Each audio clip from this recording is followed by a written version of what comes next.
So what's the name of your film about us? Mortal Kombat. In Johnny Cage's Tower ending, which acts as an epilogue to the main story, it is revealed that he plans to slowly show the truth of the universe and the other realms to humanity by first making everything palpable in the form of a cinematic universe of films, TV shows, and video games, including the very real mobile game Mortal Kombat Onslaught. And I guess the very game you are playing? It's like if George Lucas suddenly revealed Star Wars is 100% real. Johnny Cage is responsible for well over half the material in this video. Makes sense, considering his character and how he's a natural vehicle for the game's more tongue-in-cheek nods. Take for example the reoccurring joke, where Johnny ends up creating some of the iconic names for locations, objects, and people in this version of the Mortal Kombat universe. This is Shang Tsung's real laboratory. Reminds me of this cheap-ass film I did in my early days.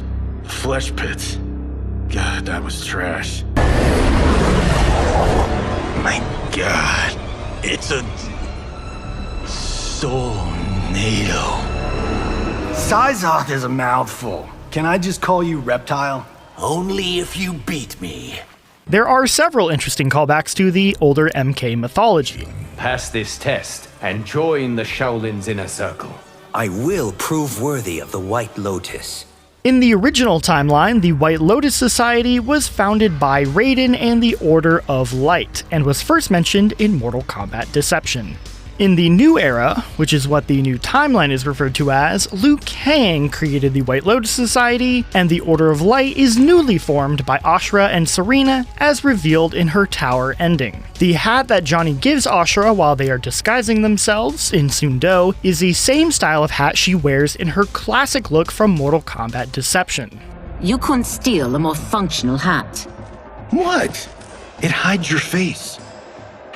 And honestly, it suits you. Did you know that Ashura's voice actor, Susan Eisenberg, voiced Wonder Woman in NetherRealm's Injustice games? I will fight without fail until I am absolved. By the gods, I will defeat you.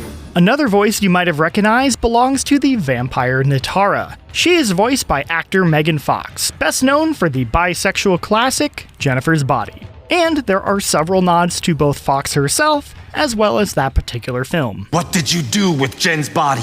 Poor Kung Lao. You'll never see her again. Why are vampires always such foxes? How better to lure you in?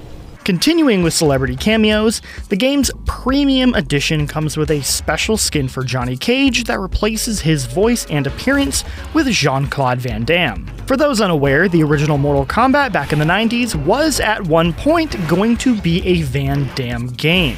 That game never came to pass. However, Johnny Cage ended up being heavily influenced by the actor, sharing a likeness and fighting style. And now, 30 years later, we've finally come full circle, with Van Damme playing the very character he inspired. Most of Van Damme's lines are just repeats of regular Johnny Cage. However, he does have a few unique interactions which reference his filmography. I was a tribune in the Empress's army, Cage. And I've played Universal Soldiers. Big deal. I have had enough of your assassination games. You're late, Earthrealmer. Well, pardon me, dumb cub. It will be great. I'll play a kickboxer, you a street fighter. The answer is still no. Speaking of movie references, Mr. Hollywood himself makes a ridiculous number of them in the story mode and in character interactions. Seeing Empress Melina become Tarkatan Was a close encounter of the weird kind. I will now demonstrate why you sended those souls. Holy shit! I've been Miyagi'd. Show me Sandafloor. You want a sports almanac from the future? Forget it. It was just an idea. You really like my mask, Johnny? It's smokin'. Smokin'! Well, if it isn't Special Agent Takahashi of the FBI. It's not funny anymore, Cage. Get away from her, you bitch. Get away from her, you bitch! You're late, Earthrealmer. Not my fault. My train to Busan got delayed. Of course I fly. I have wings. Are you sure you don't just fall with style? Hey, Buzz! You're This isn't flying, this is falling with style. New Earth Realm has foiled my plans. Just like a bunch of meddling kids. What I saw in Outworld flipped my mind upside down. I'm told there's more. Even stranger things. So, thoughts on the Temple of Kataravala? Would have been a better indie film. You'll not make a film about my rift with Bihan. But I've got the perfect title. Scorpion's Revenge. Other characters get in on the fun too. Master Kai taught me Crouching Tiger style. Try it against my Hidden Dragon style. Sub-Zero's fatality hairline fracture is a nod to the 1993 anime film Ninja Scroll.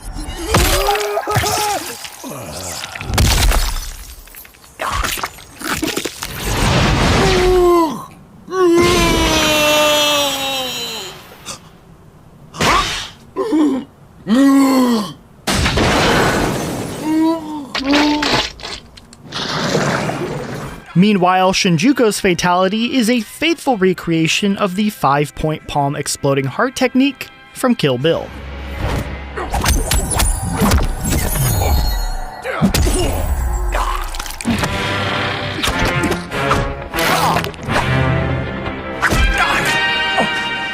Many of the cameo fatalities are recreations of the character's classic fatalities.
Although I do feel compelled to mention that while Cyrax did perform the fatality in MK Gold, originally it belonged to Cybersmoke in MK3.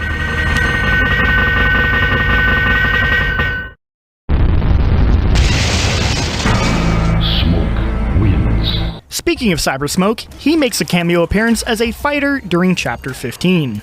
Scorpion's second fatality is a spin on one of his fatalities from Ultimate Mortal Kombat 3.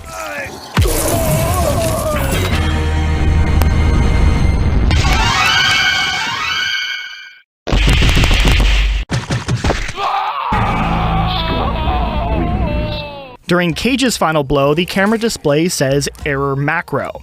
An error macro is a message warning you that an error has occurred in the executed program. Back during the original Mortal Kombat, Ed Boon would use this to catch coding errors. This showed up as Ermax in the game and caused players to think this was the name of a hidden character. This eventually led to the creation of Ermac. Ermac wins. Another long-running Mortal Kombat joke is Toasty. Toasty is a joke spanning all the way back to Mortal Kombat 2, where an image of sound designer Dan Forden pops out from the corner of the screen. During Johnny's second fatality, you can hear the famous Toasty line. Vroom, vroom. The pizza boxes in Johnny's mansion also say, "Caution, Toasty." In the background of the tea house, you'll notice a few familiar faces in the picture frames. The top photo is the MK11 version of Kano hanging out with his younger self. The bottom picture is the MK versions of Sub-Zero and Scorpion. Curious how Madame Bo acquired photos from a previous universe. Finally, I have to mention the final chapter of the story mode, Armageddon. The whole sequence is one massive nod to the game Mortal Kombat Armageddon, which was the final game in the 3D trilogy. In this chapter, you fight a gauntlet of different MK characters mashed together, like Shock Priestess, Spelljaw, and my boy, Stung Lao. Playing it multiple times with different characters will change who you fight. So tell me some of your favorites that you saw in the comments. We also get a nice appearance from Cassie, Kung Jin, Jackie, and Takeda, aka the Combat Kids, and of course, Ninja Mime.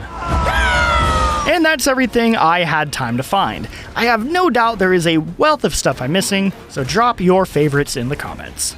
Nah, what the heck, here's a couple more for the road. Your laboratory was a chamber of horrors.